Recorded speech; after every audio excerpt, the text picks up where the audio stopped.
welcome. Tonight, Federal High Court holds the PDP's planned 2025 National Convention pending compliance with party statutes, a decision the PDP condemns as a threat to internal democracy. The race towards the Anambra governorship elections intensifies with massive turnouts in Jikoka local government area for Soludo's campaign and a resounding push from the people of Idemili for ADC's John Chuma Nwosu. Immediate past Chief of Defense Staff General Christopher Musa believes that Nigeria's security remains in capable hands as he formally bows out of service after 39 years.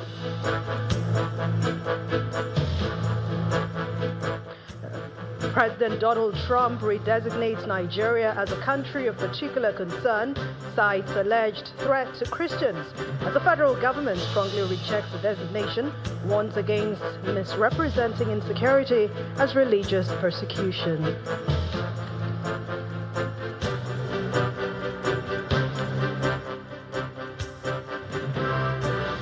And on business news, Petron asks regulators to prevent monopoly in the oil market following the introduction of 15% tariff on petrol and diesel imports. On sports news tonight, Real Madrid Kylian Mbappe receives European Golden Shoe after emerging top scorer in European leagues last season.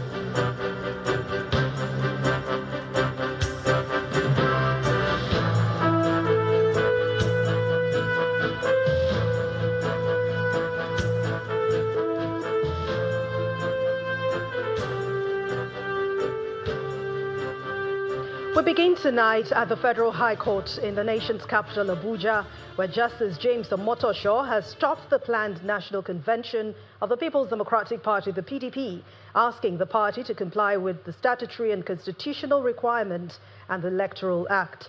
Delivering judgment in a suit filed by 3 aggrieved members of the party, the judge also restrained INEC from accepting any report of the outcome of any national convention of the PDP without following the due process of the law, as well as its guidelines and regulations. Our correspondent, Emanuela Ekele, reports. It's D-Day for the much-anticipated judgment on the National Convention of the People's Democratic Party, and the courtroom is filled to the brim, including the hallway. Some leaders of the party, led by Governor Bala Muhammad of Bauchi State and the acting national chairman of the party, Mr. Umar Damagun, are present to witness the judgment. Delivering judgment, Justice James Omotosho held that the PDP failed to comply with the relevant conditions and laws for the conduct of such conventions. The judge held that evidence from the electoral umpire and some of the respondents showed that congresses were not held in some states of the Federation in breach of the law. In addition, the court held that the signing of notices and correspondence of the PDP by its national chairman without the national secretary violated the law and consequently made such notices and correspondence a nullity. Justice Omotosho held that the PDP failed to issue the mandatory 21 days notice of meetings and congresses to enable INEC carry out its mandatory duty of monitoring such meetings.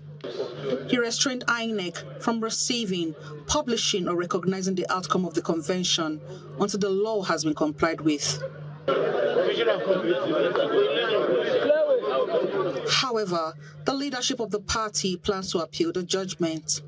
This is not what we expect. We will appeal it, let it be on the record, and the 3 people cannot subvert democracy. If you are a member of the party, you are supposed to go with the party, with the decision of the party. So as the national chairman has said, this is just the beginning. We are not discouraged. We are fighters. On the other hand, the plaintiffs and the counsel applaud the judgment. Political parties, for now, must follow the provisions of the Electoral Act, and that INEC, importantly, has a role to supervise the conduct of conventions of political parties to ensure that they meet up with democratic norms and principles. So that's just what the case was about. Thank you. So it has invalidated the convention. Focus now shifts to the Court of Appeal to determine the way forward for the party. Emanuela Ekele, Channels Television News. In the meantime, the Minister of the Federal Capital Territory, Mr. Nyesom Wike, has said the court's judgment stopping the People's Democratic Party from holding its national convention has addressed the issue of impunity in the party. Addressing some concerned PDP stakeholders in Abuja, the FCT minister says the court judgment brings different emotions to him. While the day stands as one of his happiest days, it is also the saddest due to how unsettled the party is. Some of those in attendance are former governors of Benue and Abia states, Mr. Samuel Otom and Mr. Okezie Beazo, present and former federal lawmakers, River State lawmakers led by the Speaker of the House, Mr. Martin Amewele, some PDP party state chairmen, among others. The minister has asked them to always stand by the truth. We have been deceived every time by telling you anything that happens in the party is internal affairs of the party. No, we're not talking about I'm the chairman of the party. We're not talking about you're the secretary of the party. No, what we're saying that the laws are there to follow. You must do this and do that before you do the next thing. If you don't follow the law, then there's nothing we can do.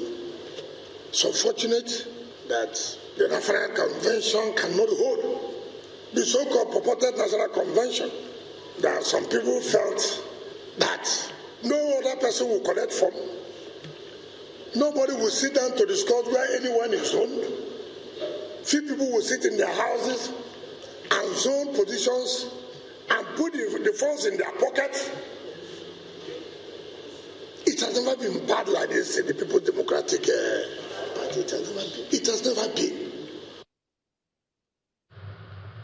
The governor of Edo State, Monday Okpeholo, and leaders of the APC in the Edo State governorship election have intensified and continued to jointly throw their weight behind President Bola Tinubu's 2027 re-election bid. In their latest show of unity and solidarity, Governor Okpeholo on Friday led a coalition of APC leaders from across the state in formally endorsing President Tinubu. The well-attended event also featured the reception of defectors from other parties into the APC. Our correspondent, Jessica Oluboshere, reports.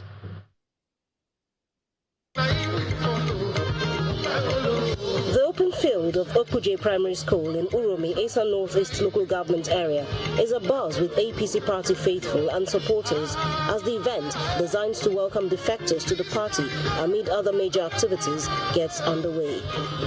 The governor of Edo State, Mando Okpewolu, his deputy, Dennis Idahosa, and party leaders from within and outside the state are on the ground, and the day's agenda is set to unfold. The Deputy State Chairman of the party, Sylvester Igbobo, highlights Governor Okpewolu's impressive achievements in less than a year in office, while also acknowledging the youth for their unwavering support for the governor and President Bola Tinubu. Our governor has performed so well, so well, so well. And who is giving this our governor power? His son, our father, President Bola Tinubu, the Jagaban Mogul.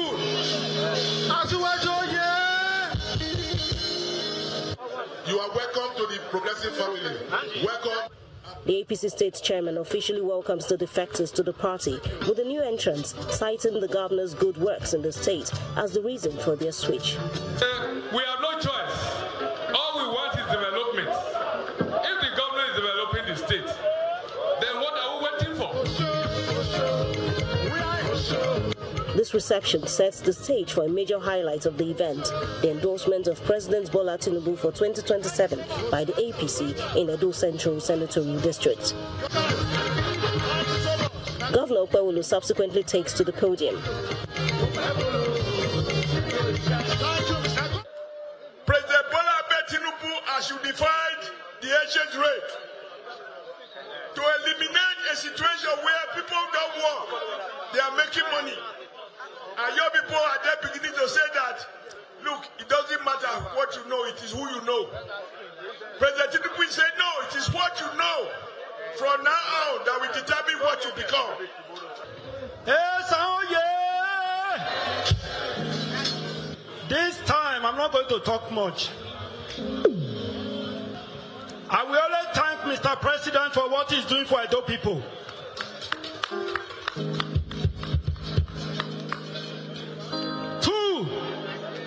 we will let him know that we are for him completely here.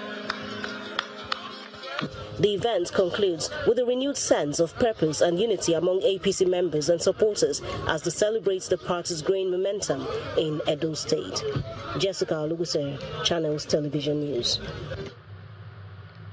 Residents from all 18 electoral wards and 6 communities in Njikoka local government area of Anambra State today converged on the council headquarters in Abagana for Governor Chukwuma Soludo's re-election campaign rally. Supporters of the All Progressives Grand Alliance, APGA, welcomed the governor and his running mate, Dr. Onyeka Chukwuibezim, with resounding endorsements describing Governor Soludo's administration as transformational, progressive, and debt-free. The what chairman run all over. What chairman run all over, as you were told.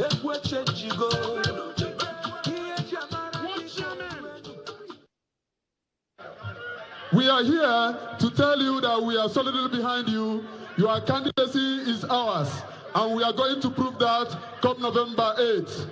We are going to vote massively for Oluwatuegu, who has been a reformer, a performer, and a trailblazer of knowing order. Njikoka, kedeba ige binyaka.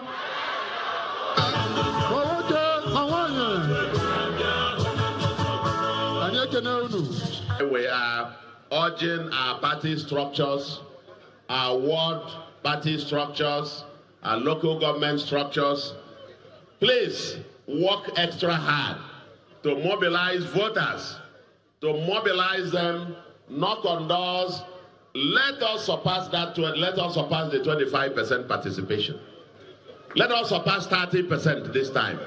We have never done up to 20%. And so we are asking you, if you are able to do that, all these various party structures, we have major reward for you. Get the voters out to the polling booth, for the polling units to vote. It doesn't matter who they vote for, but let's also increase the participation. Of course, I'm a majority put that to vote. I'm a befagato. But, up here, and azo is azo.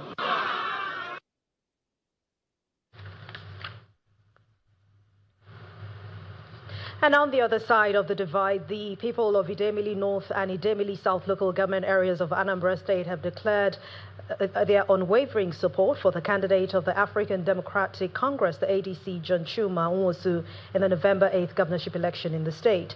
They made their position known when the party's governorship candidate visited the area as part of his statewide tour. The African Democratic Congress ADC governorship campaign train arrives in Idemili North and Idemili South local government areas to a rousing welcome.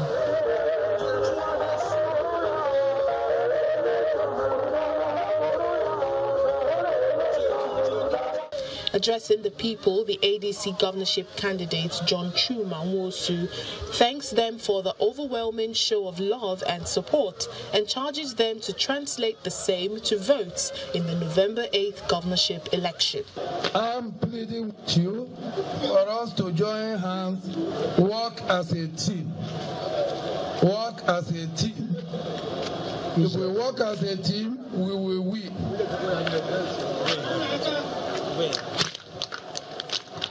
So I'm asking you to get involved, get your friends, your families to join us in rescue our state, Anambra State. Party leaders expressed confidence in the ability of the party to win the November 8th governorship election. The women are very prepared. We have gone down to the ward level to sensitize them about ADC. You know, women normally you have to show them the symbol. Nobody's name is written there. So we have done that. The women are mostly, like you have in all the churches, they have the population. You have to educate them of the need to vote properly, because that's another thing. They have to think long term and not short term. That would dissuade them from accepting money for vote buying. The 7-point agenda of our gubernatorial candidate, Chief John Nwosu: security, economy, market, social welfare, environment. This 7-point agenda is talking about the social welfare of the people. So we are here to pay solidarity and also to congratulate the people of Anambra because they have a man who is seeing politics as a service, not as a business.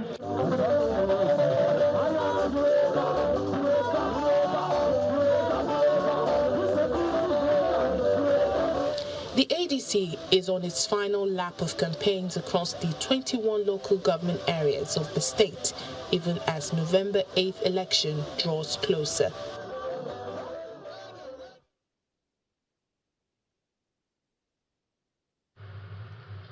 In part two, after the break, the immediate past Chief of Defense Staff General Christopher Musa believes Nigeria's security remains in capable hands as he formally bows out of service after 39 years.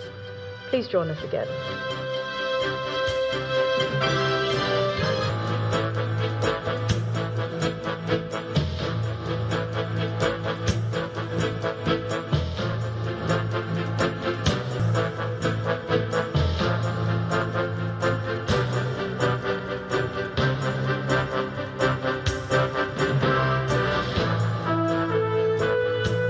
Welcome back. If you've just joined us, you're watching the news at 10 on Channels Television, broadcasting live from Lagos. A reminder of our main stories. Federal High Court holds the PDP's planned 2025 National Convention, pending compliance with the party's statutes, its decision, and the PDP condemns this as a threat to internal democracy. Race towards the Anambra governorship elections intensify with the massive turnout at Njikoka local government area for Soludo campaign and a resounding push from the people of Idemili for ADC's John Chumanwusu. Immediate past Chief of Defense Staff General Christopher Musa believes that Nigeria's security remains in capable hands as he formally bows out of service after 39 years. President Trump redesignates Nigeria as a country of particular concern, citing alleged threats to Christians, as the federal government strongly rejects this designation, warns against misrepresenting insecurity as religious persecution.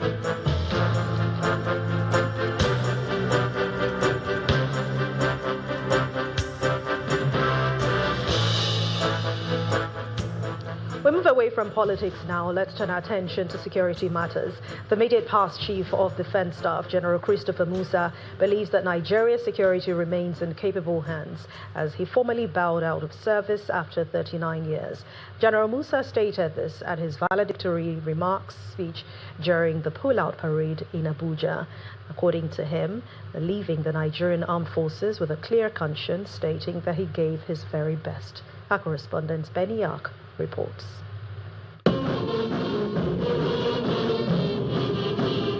This is a culmination of 39 years of service to fatherland for the outgoing Chief of Defense Staff, General Christopher Musa.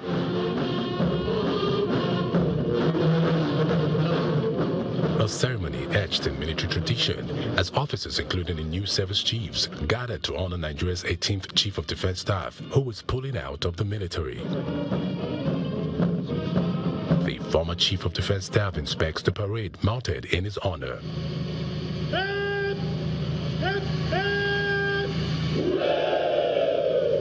In his farewell speech, General Musa reflects on his career and service to the nation. As I hang my uniform today, I do so with a clear conscience, knowing that I gave my all. I live with cherished memories of camaraderie, of battles fought, and of triumphs celebrated as one family. The sound of the bugle might change for me, but the soldier's heart beats on forever. He is confident that Nigeria's security is in good hands. However, he gives his last word to the military and the nation. I want to state this clearly, that there is no single institution, no single organization can win this war fight alone. We must synergize, we must collaborate, we must fight together.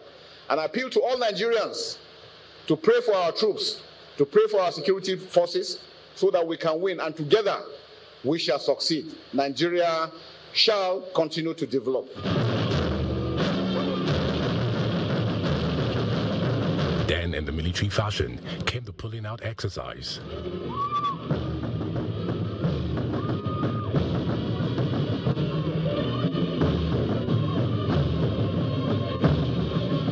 General Musa was appointed Chief of Defense Staff on June 19, 2023, after serving as a commander for Operation Hadinkai. Benny Ark, Channels Television News. The federal government and the European Union have signed 3 memoranda of understanding to strengthen healthcare distribution, supply and local manufacturing in Nigeria. The agreements were formalized during the Nigeria-EU Health Investment Forum in Abuja, themed Made in Nigeria, Made for Health.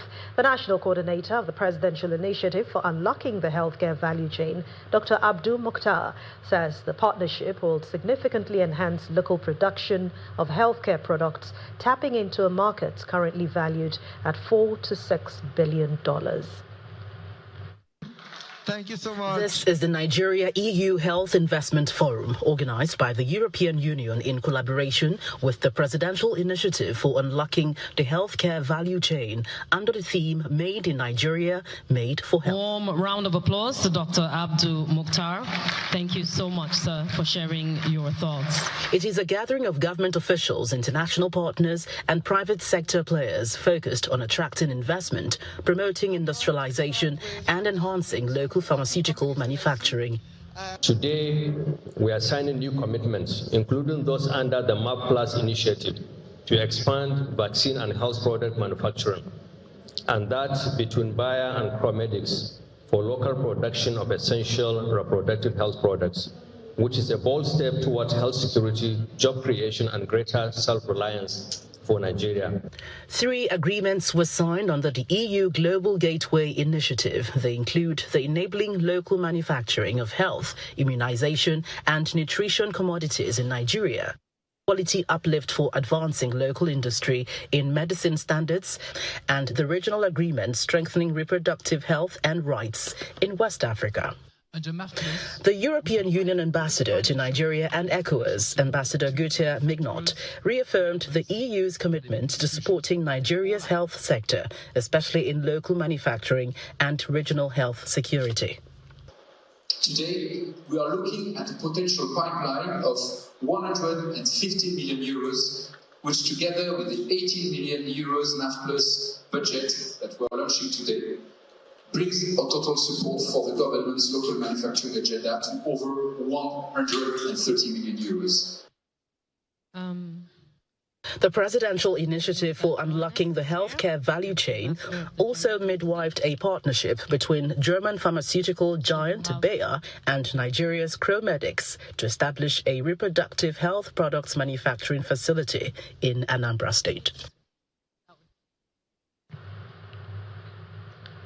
Jubali Bros, a reliable power solution provider, says that it will sustain its partnership with the Perkins to provide Nigeria with clean and green energy. The company reaffirmed this position during its technical seminar, which was used to keep its esteemed partners abreast of recent developments, look at diesel and gas power generation, as well as utilize the renewable energy solution from Perkins Engines Technologies.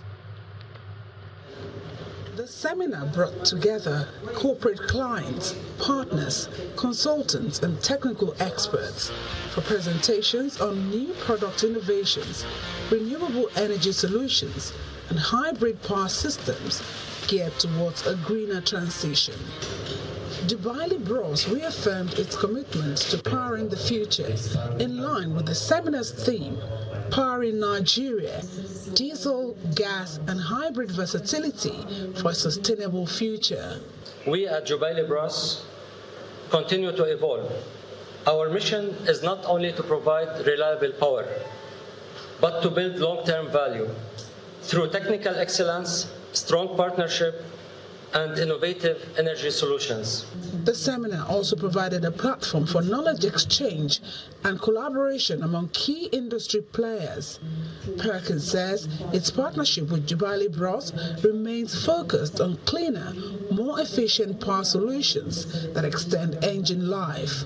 One of the things that we've been excited to do is work with Jubali Brothers, take one of their gensets, and we ran an a test for 1,000 hours to make sure that it optimised the performance of the generator and the engine. The gathering marked a new milestone as the partners introduced the Perkins 5000 series, signalling the next phase of innovation in power generation.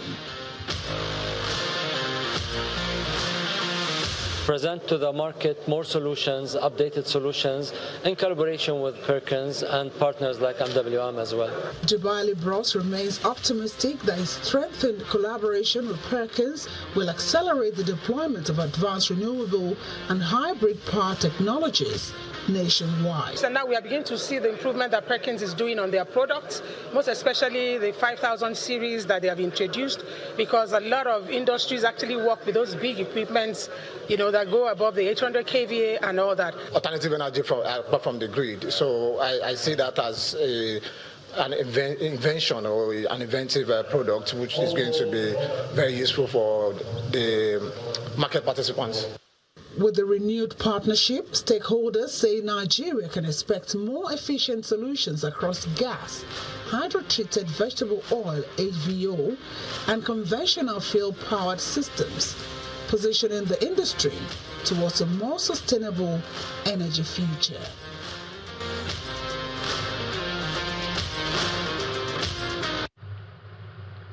And still ahead on the news at 10, Petron asks regulators to prevent monopoly in the oil market following the introduction of 15% tariff on petrol and diesel imports. And that's in business news.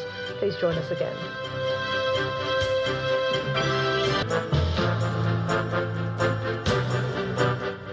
Welcome back. You're still watching the news at 10 on Channels Television. The Managing Director and Chief Executive Officer of Coleman Wires and Cables, Mr. George Onofowokan, has announced the company is on the target to become a 15 trillion naira revenue enterprise in the coming years. He made this known during the company's 50th anniversary celebration, commemorating 5 decades of innovation, growth and excellence in Nigeria's industrial landscape.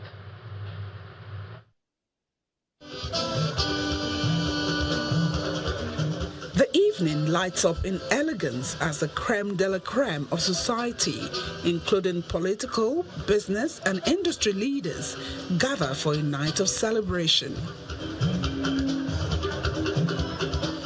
Coleman Technical Industries Limited, one of Nigeria's leading wire and cable manufacturing companies, marks its 50th anniversary with a spectacular dinner and award ceremony. Tonight, we celebrate not just a company, but a story. One rooted in vision, faith, and unshakable belief in what is possible. Coleman today is on track to become a 15 trillion naira, $10 billion revenue enterprise. And that is with infrastructure and facility available today, not having to build tomorrow. We're already sitting on a 15 trillion business today. The evening unfolds with award presentation honoring exceptional staff and distributors whose dedication, loyalty and hard work are instrumental to the company's success story. Established in 1975, Coleman Technical Industries Limited has grown into one of the largest cable producers in sub-Saharan Africa, with a strong commitment to quality, innovation and local content development. We have made Nigeria well known worldwide on the global stage of cable manufacturing.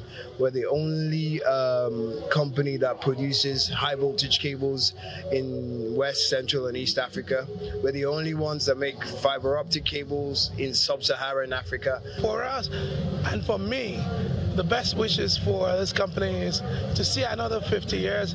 By God's grace, I hope I see it with them, and believing that the next generation, we've done G2 and we've solidified G2, which is generation 2.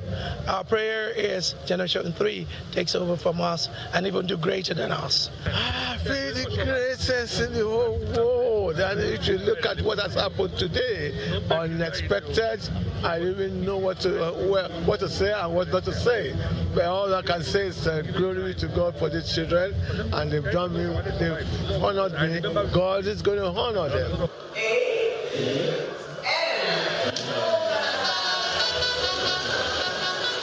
As the occasion winds down joyfully, the management of Coleman Wires and Cables, a 100% Nigerian-owned company, promises to continue to play a crucial role in advancing the country's industrial base and reducing dependence on imported cables.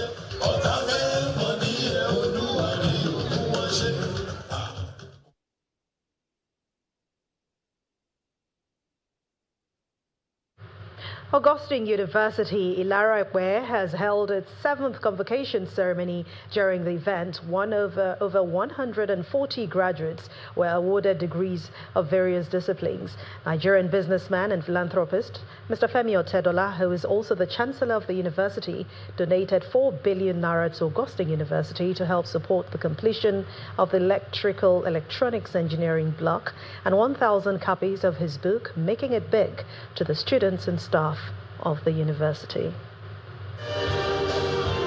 Marking the commencement of the 7th convocation ceremony of Augustine University in Ilara Ekpe, Lagos State, is the customary procession protocol.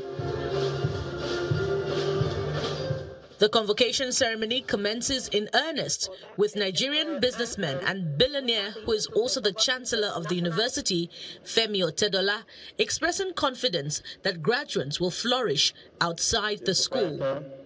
We are confident that as you go out into the world, carry the values of the motto of our university, Pro Scientia Moribus, with you. Let your actions be guided by a commitment to excellence in all that you do, both in your personal and professional lives. Be a beacon of integrity, of kindness, and of service. Outlining the university's strides and development, the Vice-Chancellor, Professor Anthony Akinwale, advocates for more support. Professor Grace Ebona of the Department of Economics and Professor Adelade Kolakbo of the Department of Biological Sciences made history by becoming the first professors to emerge from our own promotion exercise. The ceremony witnesses the graduation of 148 students across various faculties. Ifeoluwa Adeyera of the Department of Biochemistry emerges as the overall best graduating student with a cumulative grade point average of 4.90. As we step into the next chapter of our lives, may we go with faith, with courage, and with gratitude. And when life challenges us, may we remember that grace has carried us before, and grace to carry us again. Palpable excitement fills the hall as the institution's Chancellor, Femi Otedola, makes a laudable donation to support the completion of the electronics engineering block. It is true that the construction of the electronics engineering department has suffered significant delay. I wish at this junction to repledge my commitment to the proprietor of the university and university company to build this block, whose current construction cost, including furnishing, has escalated to almost 4 billion naira due to inflation. Established 10 years ago by the Catholic Archdiocese of Lagos, Augustine University, Ilara Ekpe, is designed to foster student learning through high-quality, career-oriented education.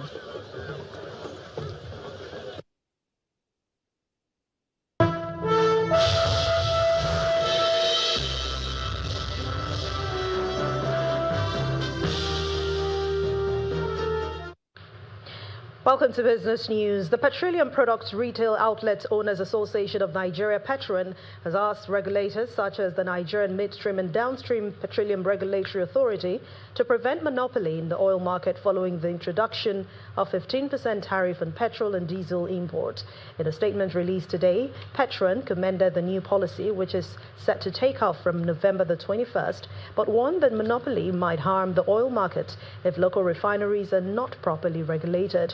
Petron has also called on the Nigerian National Petroleum Company Limited, NNPCL, to ensure the availability of crude oil to local refineries, as this will allow the benefits of the new policy to outweigh its potential disadvantages. United Bank for Africa, UBA PLC, has announced its unaudited results for the third quarter of this year, where it recorded strong and impressive growth across all its major indicators. Key highlights of the report shows that the bank's gross earnings grew by 3% year-on-year to 2.469 trillion naira, with net interest income higher by 6.2%. At the same time, the bank's pre-tax profit fell by 4.12% to 578.59 billion naira, but its after-tax profit climbed by 2.3%, while its total assets soared by 8% within the period.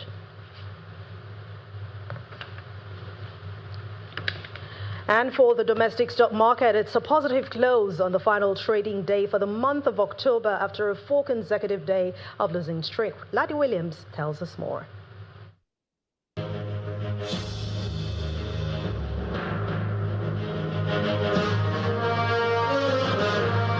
Hello and welcome to the Stock Market Report. Well, it's a positive finish for investors as the Nigerian stock market closed the final trading day of October in the green, snapping a week-long, losing streak, 0.28%, back above the 154,000 level, and we see the market cap there, 97 trillion naira. Well, the all-share index closed in the green, and it's raining earnings, at this point. For the banking counter, it was down about 3.15% for the month, but up today, looking at the counters that we track now, we've seen a couple of bank earnings. Zenith Bank reported its 9-month profit, 917 billion naira. Gross earnings rose by about 16.29%, and we see the impact there on the banking counter, 0.83%. With some of the tier 1 banks there rising, FBN Holdings reported 566.54 billion naira pre-tax profit as the Q3 performance strengthened, but the stock that dipped about 0.16% at the close of trade today. Now we see the consumer goods 0.22%. Let's look at the market mover now. Boa Cement also released its results, closing at 180 naira per share. They reported a profit after tax of 289.9 billion, a 492% increase from the 48.97 billion recorded in the same period of 2024. So the market ends the month of October on a bright note, closing the month in the green despite a rocky final week. Investors are eyeing this rebound as a sign of renewed momentum heading into November.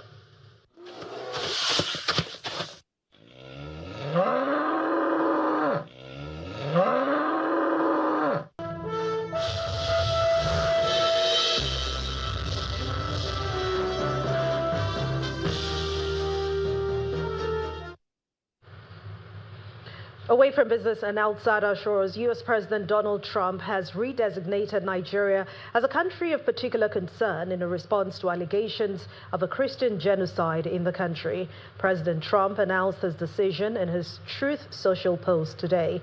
According to the U.S. president, Christianity is facing an existential threat in Nigeria, and that thousands of Christians are being killed.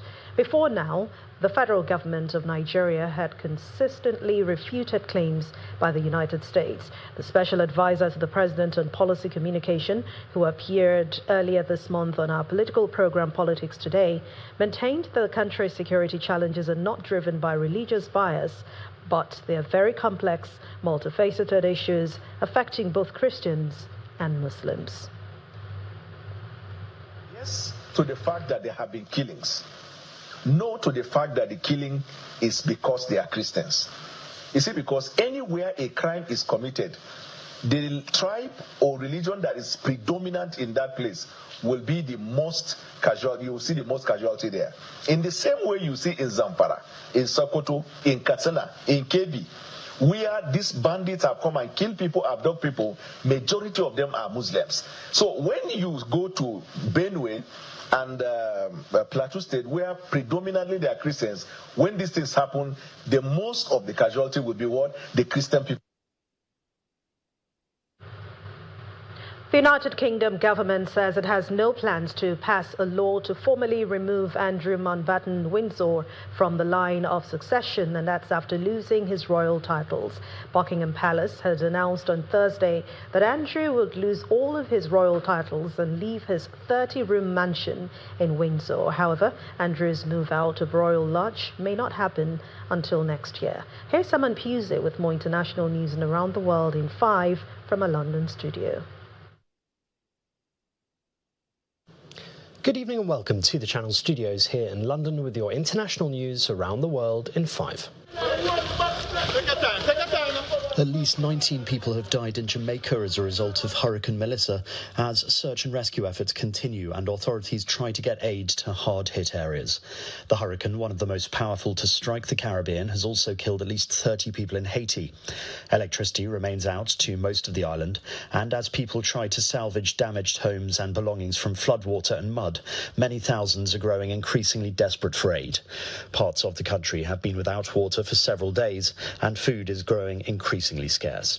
I know there are so many people in Jamaica all over the world that I know your heart is breaking because you've not heard from your families. And so please know that the government is doing everything we can to get to them. The UN's human rights chief has condemned US military strikes on vessels allegedly carrying drugs in the Caribbean and Pacific, saying the lethal attacks violate international law and amount to extrajudicial killing. Volker Turk said that more than 60 people have reportedly been killed in US strikes since early September. Calling the attacks unacceptable, he said Washington must halt them immediately and conduct prompt, independent and transparent investigations. Over 60 people have reportedly been killed in a continuing series of attacks carried out by U.S. armed forces against boats in the Caribbean and the Pacific since early September, in circumstances that the UN human rights chief says find no justification in international law. These attacks and their mounting human cost are unacceptable. The U.S. must halt such attacks and take all measures necessary to prevent the extrajudicial killing of people aboard these boats. Protesters have taken to the streets in Tanzania for a third day, defying warnings from the country's army chief to end the unrest. Demonstrations have been taking place in major cities, with young protesters denouncing Wednesday's election as unfair, as key opposition figures were excluded from contesting against President Samia Suluhu Hassan. An internet shutdown remains in place, making it difficult to confirm the reports of deaths, and the authorities have extended a curfew in a bid to quell the protests. The Dutch centrist Liberal Party of Rob Jetten has won Wednesday's neck-and-neck election race, according to vote analysis indicating it cannot be beaten. Jetten's D66 currently has a narrow lead of 15,000 votes over Wilders' Freedom Party, and even though the vote count is not yet complete, Wilders can no longer win. The 38-year-old said he was very proud of this historic result, adding that he now had a great responsibility to form a stable government. US chip giant NVIDIA will supply more than 260,000 of its most advanced artificial intelligence chips to South Korea's government, as well as to Samsung, LG and Hyundai. The companies will all deploy the AI chips in factories to make everything from semiconductors and robots to autonomous vehicles, and means that South Korea can now produce intelligence as a new export, according to its chief executive. Jensen Huang did not disclose the value of the South Korean deals. India and the US have signed a framework agreement to expand defense cooperation over the next 10 years. The pact was announced after a meeting between US Defense Secretary Pete Hegseth and his Indian counterpart Rajnath Singh in Kuala Lumpur. It comes as the two countries are trying to close a trade deal and tide over tense ties after US President Donald Trump slapped 50% tariffs on India. Prince Andrew is to lose his prince title and leave his Windsor mansion Royal Lodge following weeks of intense scrutiny over his links to the convicted sex offender Jeffrey Epstein. In a statement on Thursday night, Buckingham Palace said the King's brother will now be known as Andrew Mountbatten Windsor. Andrew gave up his other royal titles earlier this month, including the Duke of York, after facing more questions about his private life. And the Sagrada Familia has become the tallest church in the world after workers placed the first part of a cross at the top of its central tower. Now measuring 162.9 metres, the Spanish Basilica has been under construction in the centre of Barcelona for more than a century, with the main building due to be completed next year. The central Tower of Jesus Christ will grow with the addition of the rest of the cross over the next few months, eventually standing at 172 metres tall. And that's your international news around the world in 5. Now back to the Channel studios in Lagos.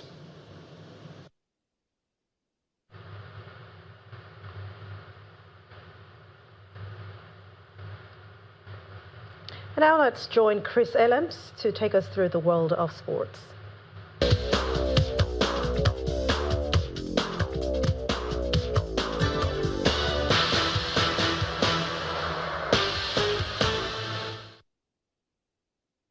Welcome to Sports News. The George Emi Stadium in Ilorin will host Kwara United and title holders Remo Stars in a 3 Nigerian Premier Football League match in 11 encounter on Saturday. The matches between Kwara United and Rebel Stars have always been closely contested, both in league fixture and pre-season tournament, as both sides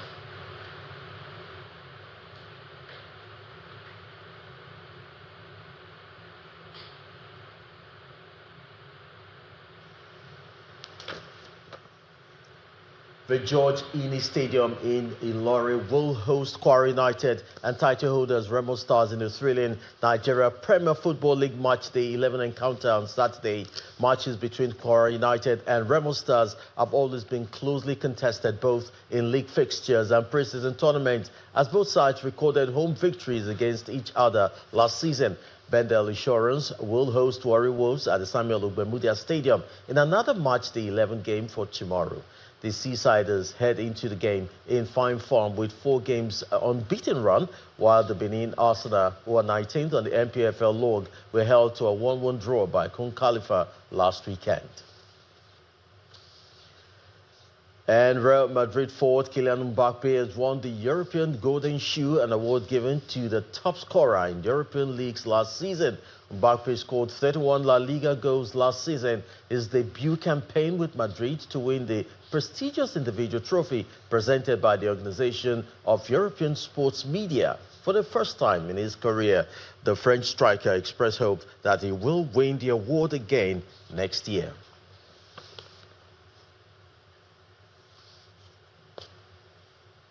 Mikel Arteta has confirmed Gabriel Martinelli is set to miss Arsenal's game against Burnley after the winger picked up an injury in the win over Crystal Palace and will not be available for Saturday's clash. Arsenal are currently in a run of 7 matches in just 22 games, with the Premier League leaders heading to Burnley on Saturday before returning to Champions League action against Slavia Prague on Tuesday. And maintain the level of urgency, the concentration, the focus, the ambition that we are showing every game. And every game brings different challenges. Sometimes we have to be very patient. Some of the times we have to have a different approach.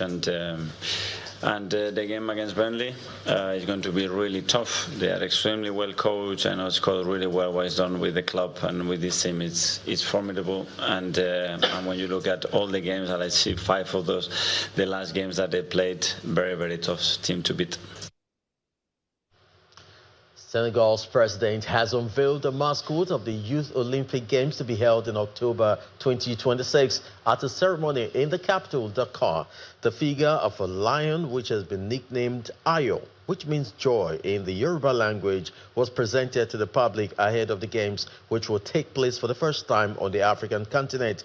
The president says it's beyond honor and all symbolism for the country to stage the motorsports events.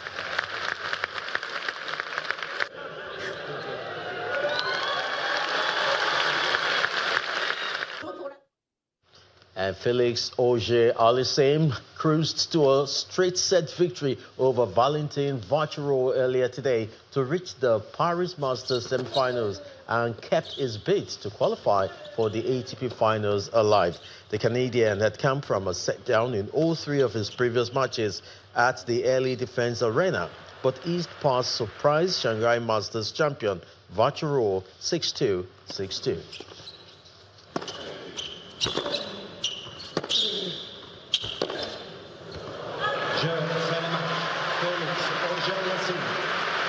Imagine she's new.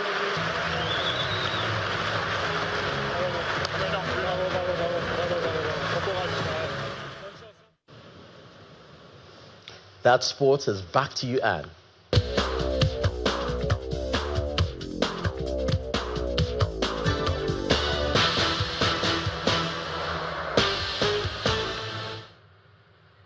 Thank you, Chris. And the main news again. Federal High Court has halted the PDP's planned 2025 National Convention, pending compliance with party statutes, a decision the PDP condemns as a threat to internal democracy. The race towards the Anambra governorship elections intensifies with a massive turnout at Njikoka local government area for Soludo's campaign and a resounding push for the people of Idemili for ADC's John Chuma Nwosu. The immediate past Chief of Defense Staff General Christopher Musa believes Nigeria's security remains in capable hands as he formally bowed out of service after 39 years.